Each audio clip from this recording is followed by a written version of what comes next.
कोई व्यवस्था नहीं यहाँ पे, केवल जुमला है, सब केवल पेपर वर्क में है। कि कोई भी यहाँ पे यूनिवर्सिटी विश्वविद्यालय हमारे गोंडा में आने वाला था पर उसको स्थगित कर दिया गया और वो चला गया बलरामपुर। आप ये बताइए क्या गुंडई दबदबा के बल पर यहाँ पे विकास होगा? मैं उनसे कह रही हूँ जो बड़े बड़े नेताओं बड़ी बड़ी जगहों से लड़ते हैं, एक बार हमारे गोंडा और कैसरगंज की बात करें। नमस्कार, आप देख रहे हैं पहल 24 गोंडा से। इस वक्त मैं खड़ा हूँ गांधी पार्क में, जहाँ पे कुछ लोग आए हुए हैं, निकले हुए हैं, महिला हैं, क्या प्रत्याशी है या और कोई है, समर्थक हैं, हम जानने की कोशिश करते हैं कौन है। बहरहाल ये गांधी पार्क है, आपको दिखाएंगे। 2024 लोकसभा का चुनाव है, सभी पार्टियां अपना अपना किस्मत आजमा रही हैं। तमाम लोग हैं इसमें, जैसे कि गोंडा से हैं श्या वर्मा और है भाजपा से हैं राजा भैया कीर्तिवर्धन सिंह, उन्हें दोबारा मौका मिला है, फिर से पार्टी ने दिया है। ऐसा ही बहुजन समाज पार्टी से भी हैं। और आपको बता दें कैसरगंज विधानसभा, 2 विधानसभा से लड़ रही है जो पांडे जी हैं, अनुपमा पांडे हैं। जानने की कोशिश करते हैं क्या बता रही हैं। आप दोनों जगह से लड़ रही हैं और आप अपना परिचय दीजिए। पहले तो हम अरुणिमा पांडे गोंडा और कैसरगंज दोनों लोकसभा से प्रत्याशी हैं। क्या ऐसा लगा कि आपको दोनों जगह से मतलब चुनना पड़ा कि दोनों जगह से नामांकन किया? दोनों जगह की स्थिति बदहाली और हम इधर पास गई हैं, इसलिए हमने दोनों क्षेत्र चुना है। क्या बदहाली क्या है? स्वास्थ्य, शिक्षा, बेरोजगार, पलायन, काफ़ी समस्याएं यहाँ पे हैं, सब कुछ यहाँ पे है। और जब कैसरगंज आप चले जाइए तो वहाँ बाढ़ पीड़ित बहुत हैं, वहाँ पे लोगों को 4-4 महीने अपना बोरिया बिस्तर उठा के कहीं और जाना पड़ता है। तो इन सारे चीज़ों की परमानेंट और अच्छी व्यवस्था होगी। परमानेंट व्यवस्था होगी। सरकार जो वर्तमान सरकार वो कह रही पूरा सड़कों का गोंडा से आसपास जाल बिछ गया है। वो जाल बिछ गया तो जाम जाके देखिए गोंडा की बदहाली स्थिति क्या है जाम की। आप निकल जाइए किसी रोड में 2 घंटा आपको रुकना पड़ता है, तब जाके आपकी गाड़ी कहीं खिसक पाती है। चौक में चले जाइए, कोई व्यवस्था नहीं है वहाँ पे। ट्रैफिक पुलिस तो खड़ा नहीं है कि जो ट्रैफिक पुलिस वहाँ पे हो, तो क्या व्यवस्था। और यहाँ से आप चले जाइए जरवल से और बाराबंकी तक कितने एक्सीडेंट वहाँ पे होते हैं। रेलवे क्रॉसिंग है, 2-2 ओवरब्रिज कहीं नहीं बनी है, कोई व्यवस्था नहीं यहाँ पे, केवल जुमला है, सब केवल पेपर वर्क में है। और अगर आप डायरेक्टली तीन ओवरब्रिज ऐसा आ गया है, ऐसा कहना है, लोगों का कहना है, यानी जो समर्थक हैं उनका कहना है कि 3 ओवरब्रिज हो चुका है। देखिए, समर्थक कुछ भी बोले उससे हमें नहीं मतलब है, जो अपनी आंखों से देख रहे हैं हम उस चीज़ को तो मानेंगे। आप जरवल चले जाइए, अभी जरवल पे वहाँ जहाँ गिरवा रेलवे स्टेशन पे एक्सीडेंट हुआ, लड़का रात में 2 बजे वहाँ उसकी डेथ हो गई है। आए दिन बाइक से एक्सीडेंट वहाँ होते रहते हैं, गाड़ियों से होता रहता है, क्योंकि वहाँ पे ओवरब्रिज नहीं है। तो क्या सड़क है ओवरब्रिज? अभी गोंडा में नवाबगंज क्षेत्र में हादसा हुआ बड़ा, और उसे एक ही हफ्ते में वजीरगंज क्षेत्र में हुआ है, दोनों जगह पे। इस पर क्या कहना है? ये गलत है ना, ये एक्सीडेंट नहीं होनी चाहिए, क्योंकि अगर प्रॉपर व्यवस्था होगी, ट्रैफिक पुलिस होगा, व्यवस्था होगी, शासन व्यवस्था टाइट होगी तो नहीं होगा। ये सब चीज़ें गलत हैं यहाँ पे। जनता के बीच में, दोनों जगह की जनता में क्या लेके जा रही हैं?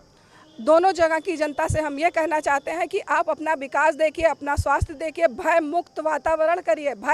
इतना भय फैला हुआ है कि मीडिया के सामने कोई बोल नहीं सकता है। मैं तो मीडिया के सामने बोल भी रही हूँ। आप किसी आम जनता से पूछिए कि भाजपा सरकार की क्या स्थिति है, यहाँ के राजघराने या जो बाहुबली लोग हैं उनकी क्या स्थिति है। जनता नहीं आपके सामने बोलेगी, क्योंकि जनता के अंदर इतना भय व्याप्त है, उसकी हिम्मत नहीं कि वो कुछ बोल दे। और जो बोलता है उसकी क्या दशा होती हो तो सारी दुनिया देख रहे। अभी पत्रकार को इतने बुरी तरीके से मारा गया है, जो आप लोग के भाई के बीच में है। हो सकता है किसी दिन आपके साथ भी कुछ कर सकते हैं ये लोग, तो इसलिए आप भी बच के रहिएगा। चलिए, ये है कि मगर खास करके आप कहाँ से, मतलब ज़्यादा उम्मीद है कि कहाँ से आप फाइट ज़्यादा कर रहे हैं? हम दोनों जगह से फाइट कर रहे हैं, गोंडा से भी कर रहे हैं और कैसरगंज से भी कर रहे हैं। कैसरगंज में केवल 4 प्रत्याशी बचे हैं। पर्चा दाखिला कई लोगों का हुआ था, कुछ लोगों का तो पेपर वर्क की वजह से कैंसिल हो गया, कुछ लोग डर की वजह से पेपर उठा लिए हैं। भय मुक्त वातावरण होना चाहिए यहाँ पे, ये भय नहीं होना चाहिए कि पर्चा आप उठा लीजिए। गोंडा से 2 महिलाएं लड़ रही हैं। हाँ बिल्कुल। इनको लड़ाई में मान नहीं है? लड़ाई में कोई नहीं है। देखिए, जनता बहुत समझदार हो गई है। जनता अगर समझेगी कि हमको हमारा विकास कौन करेगा, चाहे भाजपा हो, चाहे सपा हो, चाहे बसपा हो, जनता इतनी समझदार है। चाहे निर्दलीय प्रत्याशी हो, हम अरुणिमा पांडे निर्दलीय प्रत्याशी, मेरा चुनाव चिन्ह सिलाई मशीन है। जनता जिसको समझेगी कि हमारा ये विकास करेंगे, उसको देगी। जनता भाजपा, सपा और ये राम मंदिर से हट चुकी है, क्योंकि राम मंदिर केवल भाजपा की नहीं है, राम मंदिर सबकी है, सारी जनता की है, सारे पार्टियों की है। सपा, बसपा, भाजपा सबकी है। ऐसा थोड़ा कि राम मंदिर भाजपा ने पेटेंट करा लिया है, ऐसा कुछ नहीं है। गोंडा में मतलब दोनों जगह जा रही हैं, जनता का कितना साथ मिल रहा है? जनता का हमें भरपूर साथ मिल रहा है, सहयोग मिल रहा है। आज जनता की वजह से ही तो हम बोल रहे हैं, क्योंकि जनता हमें बता रही क्या क्या समस्याएं हैं। जनता से हम मिलते हैं, ज़मीनी स्तर पर जाके मिलते हैं, और कोई नेता कोई प्रत्याशी वहाँ तक पहुँच ही नहीं रहा है जनता के बीच में। कितने गाँव में हम गए हैं, दौड़ा कर चुके हैं, मेरे पास सारा सबूत है। मीडिया में हमने social media team Arunima Pandey पे सारा मेरा चल रहा है। हम हर गांव में जा रहे हैं और हर जनता से मिल रहे हैं। ऐसा नहीं कि ढूंढ के ठाकुर, ढूंढ के ब्राह्मण, ढूंढ के मुसलमान, ऐसा कुछ नहीं है। हम सारे वर्ग से मिल रहे हैं और सारा वर्ग मेरे भाई बहन हैं। हम सबसे अपील करते हैं कि सब लोग जो आपका काम करे आप उसको वोट दीजिए, चाहे मैं हूँ चाहे जो कोई भी हो। काम अच्छा होना चाहिए जनता का। जनता को बेवकूफ़ बनाया जा रहा है। वोट ले लेके आप 5 साल बाद तक वहाँ पहुँचते ही नहीं हैं। तो आपको पहुंचना तो चाहिए, जनता के बीच में पूछना तो चाहिए आपकी क्या समस्या है, लेकिन कोई पूछने वाला नहीं है। वहाँ की बदहाली। हम क्षेत्र में जाते हैं, दिन भर इस जेठ की गर्मी में हम दौड़ते हैं, दौड़ा करते हैं। आज भी मैं तैयार थी, आपका फ़ोन आया होता तो मैं क्षेत्र में थी। तो इस वजह से सबको जाना चाहिए, सबको पूछना चाहिए, तब तो आप समझेंगे। आप ऐसी गाड़ी में बैठ रहे हैं, घूम रहे हैं, क्या जनता जानेगी आप क्या समस्या जनता की, आप क्या समझ पाएंगे? कुछ नहीं समझ सकते हैं जब तक आप जनता के बीच में नहीं जाएंगे। 2 जगह से लड़ रही हैं, अगर दोनों जगह से मतलब किसी तरह से आपकी जीत होती है, जनता आपको मतलब जिताती है, तो कौन सी सीट पे रहेंगे, कौन सी सीट पे नहीं रहेंगे? किसी तरह से नहीं, जनता हमको बहुत ही भारी मतों से विजयी बनाएगी। अभी इसका फैसला हम लोग बाद में करेंगे, हम कौन सी सीट लेंगे, कौन सी चीज़ छोड़ेंगे। ये पांडे जी थे और समर्थक भी हैं, नौजवान हैं। आप वोटर हैं? जी बिल्कुल वोटर हूँ। और जी फर्स्ट टाइम है मेरा, और मैं विद्यार्थी भी हूँ। और मैं ये बताना चाहती हूँ कि देखिए हमारे देश में बहुत सारी प्रशासनिक व्यवस्थाएं बनाई गई हैं, शासन व्यवस्था बनाई गई हैं। तो कोई भी नेतृत्व करने वाला व्यक्ति, जैसे कहा जाता है कि लीडर, तो लीडर एक ऐसा होना चाहिए जो ढंग से नेतृत्व करे, विकास की बात करे, रोजगार की बात करे। हम किसी एक धर्म को लेके या किसी धर्म के मुद्दे पर किसी भी देश का विकास नहीं हो सकता है, हमारी अर्थव्यवस्था नहीं सुधर सकती है। जो विकास की बात करे, रोजगार की बात करे, यहाँ जैसे बात कही कि पलायन की, अब ये बताइए कि जब अगर रोजगार नहीं रहेगा, भारत में डिग्रियां लेने के लिए तो बहुत सारी डिग्रियां हैं भाई, डिग्रियां लीजिए आप, भरपूर डिग्रियां, भारत बहुत डिग्री वाला देश है। लेकिन अगर डिग्रियां लेकर इंसान अगर रोजगार नहीं मिल रहा है तो वो व्यक्ति कैसे रहेगा? आप बताइए कि कोई भी यहाँ पे यूनिवर्सिटी विश्वविद्यालय हमारे गोंडा में आने वाला था, पर उसको स्थगित कर दिया गया और वो चला गया बलरामपुर। अगर हमारे गोंडा में आ जाता तो हमारे बच्चे जो बाहर जाके पढ़ाई कर रहे हैं वो यहाँ ना कर सकते। आप ये बताइए, क्या गुंडई दबदबा के बल पर यहाँ पे विकास होगा? उसके बल पर क्या राजनीति चलेगी? लोकतंत्र की परिभाषा है कि लोगों के लिए, लोगों के द्वारा और लोगों के लिए शासन होता है। तो लोगों के द्वारा शासन होता है, बाकी लोगों के लिए तो मुझे नहीं दिख रहा है। आप ये बताइए, ट्रैफिक की बात की जा रही है, आए दिन ट्रैफिक लगा रहता है, ठेले सारे सड़क पर रहते हैं, इतना ट्रैफिक होता है। किसी बच्चे को पढ़ने के लिए जाना है, किसी को लोग नौकरी करने के लिए जाना, किसी का बीमार है व्यक्ति, एम्बुलेंस को जाते हुए इतनी ट्रैफिक में लग रहा है। क्या स्थिति है, क्या सुधार है भाई? कैसरगंज के क्षेत्र में जाके आप देखिए, लोग कह रहे हैं कि हमारे यहाँ कोई प्रत्याशी आया ही नहीं, बल्कि 10 साल से सरकार है। आप सोचिए 10 साल से ऐसा हो रहा है कि मतलब बिल्कुल विकास की गंगा बह गई है। अरे आप विकास की गंगा, आप तो भाई महलों से निकलकर झोपड़ी झुग्गी में जाकर देखिए, लोग ऐसे हाथ जोड़ रहे हैं कि अरे आप आए तो हमारे गाँव में। और अगर कोई भी ऐसी महिला हो, पुरुष हो, कोई भी जो विकास की बात करे, अरे मैं सबसे कह रही हूँ, जो भी बड़े बड़े नेता हैं, बड़े बड़े चेहरे हैं, मैं उनसे कह रही हूँ, जो बड़े बड़े नेता बड़ी बड़ी जगहों से लड़ते हैं, एक बार हमारे गोंडा और कैसरगंज की बात करें, वहाँ से लड़े। जैसा विकास गोरखपुर में हुआ है, दिल्लियों में हुआ है और जगह पे, वैसे हमारे गोंडा का भी आकर करें, हम उनको भी सपोर्ट करेंगे। छात्र हैं जी, मैं अभी ग्रेजुएशन कर रही हूँ और ग्रेजुएशन मेरा कंप्लीट हो जाएगा।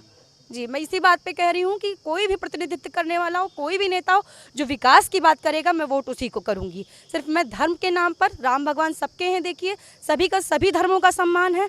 भारत धर्मनिरपेक्ष राज्य है और मैं सभी का सम्मान करती हूँ। पर बात यह है कि जो कहा जा रहा है कि 2014 के बाद बच्चियाँ सुरक्षित हो गई, महिलाएं सुरक्षित हो गई, ऐसा कुछ है? जी, महिलाएं सुरक्षित हैं, लेकिन इसका मतलब ये नहीं कि एक ही मुद्दे पे बात की जाए, आप हर मुद्दों पे बात कीजिए। नहीं, महिलाएं सुरक्षित है तो फिर वो जो केस हुआ है, कहाँ का था? मणिपुर का जो केस था, महिलाएं कहाँ सुरक्षित हैं? और महिलाएं सुरक्षित हैं तो रेसलर्स के बाद क्यों टिकट दिया गया? भाजपा मोदी जी से मैं पूछ रही हूँ, क्यों टिकट दिया गया? महिलाएं कहाँ सुरक्षित हैं? आए दिन तो आपकी महिलाओं के साथ रेप हो रहा, बलात्कार हो रहा, क्यों हो रहा? भाई महिलाएं सुरक्षित नहीं हैं, बिल्कुल महिलाएं सुरक्षित नहीं हैं। महिलाओं की सुरक्षा होनी चाहिए। बेटी पढ़ाओ बेटी बचाओ का नारा बंद कर देना चाहिए, ये नारा चलने के लायक नहीं है। प्रीति पांडे और जनता है, इनसे भी राय लेना चाहेंगे। ये तो अपनी बात कह चुकी हैं, जनता क्या कह रही है? भैया क्या नाम? जी, कमल नयन पांडे नाम है हमारा। क्या कहना चाहेंगे? 2024 लोकसभा का चुनाव है। 2024 लोकसभा चुनाव में जनता बदलाव चाहती है और विकास के मुद्दे पे वोट करना चाहती है जनता। महंगाई से कहा उसको सुना है? महंगाई से जनता त्रस्त है। प्रत्याशी हैं, अपनी अपनी बात लोग कहते हैं, ठीक है। महंगाई से एकदम जनता त्रस्त है, बेरोजगारी से परेशान है। आप स्वास्थ्य सेवाओं को देखिए कितनी बदहाली है। गोंडा के संपर्क मार्गों को देखिए आप।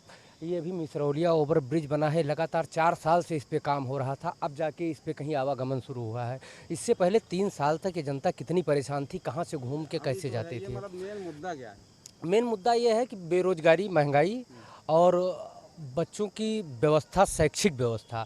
अभी मेन मुद्दा जो हमारे यहाँ गोंडा में चल रहा है विश्वविद्यालय का, आपके आगे थाली आने के बाद में थाली हटा ली जाती है, कितनी बड़ी बात है। आपका मतलब कहाँ वोट जाएगा? हमारा वोट जाएगा जो हमारे यहाँ काम करेगा, जो विकास करेगा, नवयुवा प्रत्याशी होगा, जिसके पास जोश होगा, जज्बा होगा, जो लोगों से लड़के हमें हमारा अधिकार हक दिलाएगा, उसके लिए हम वोट करेंगे। खुल के है नहीं? जी खुल के अरुणिमा पांडे जी के लिए वोट करेंगे और इनका पूरा सपोर्ट करेंगे और भारी मतों से इनको विजयी बनाने का प्रयास करेंगे। जैसे भाई ये भी अपना अपना बता चुके हैं और भैया खड़े हैं, इनसे भी जानने की कोशिश करते हैं। भैया कहाँ से आप? हम गोंडा से ही हैं। क्या कहना चाहेंगे? 2000 लोकसभा का चुनाव है, गोंडा में भी है, कैसरगंज में भी है, जी, दोनों जगह। हमारी राय ये है कि जो रोज़गार और जो हमारे युवा पीढ़ी है काफ़ी ज़्यादा बेरोज़गार है। आए दिन लगातार पेपर लीक होने की समस्या लगातार बढ़ रही है। यहाँ अभी नीट की भी परीक्षा लीक हुई है। तो इस सरकार में हमने यही देखा है, परीक्षा तो मतलब योजना ला देते हैं, वैकेंसी ला देते हैं, लेकिन इस पर कोई अमल नहीं किया जाता है। व्यवस्था, शासन व्यवस्था एकदम टूट चुकी है और अच्छे से मतलब कार्य नहीं किया जा रहा है। तो क्या रहेगा मुद्दा? क्या मुद्दा यही रहेगा कि रोज़गार दिया जाए बच्चों को और पढ़ने की समस्या मतलब यहाँ पे आप कहाँ से हैं? हम यही गोंडा से ही हैं। तो कौन है बढ़िया प्रत्याशी आपके नज़र में? प्रत्याशी सभी अच्छे हैं। अब देखो जो अच्छा काम करेगा, लगता है जो अच्छा बेहतर यहाँ की व्यवस्था को सुधारेगा उसी को दिया जाएगा। थोड़ा साफ कर दीजिए। अब ये केतली क्या है आपका चुनाव चिन्ह? सिलाई। दे जनता से हमारी यही अपील है कि एक बार हमको मौका दे, उसको समझ में आ जाएगा कि राजघराना और बाहुबली में और मेरे में आप लोगों के बीच से निकल के आने में क्या अंतर है। क्योंकि राजघराना, बाहुबली, ये लोग सब एक किनारे बैठे रहते हैं और जो सामान्य जनता के बीच से निकला हुआ आदमी होगा, एक महिला प्रत्याशी होगी जो जन जन तक पहुंच रही है, सबके तक जा रही है, उसको सारी समस्याओं का पता है और जो जनता समझ रही है कि हम उसके तक पहुंच रहे हैं, अभी पहुंच रहे हैं तो हम बाद में भी पहुंचेंगे, ये मेरा जनता से वादा है। तो जनता समझ रही है, अब जनता किसको वोट करेगी वो जनता जाने।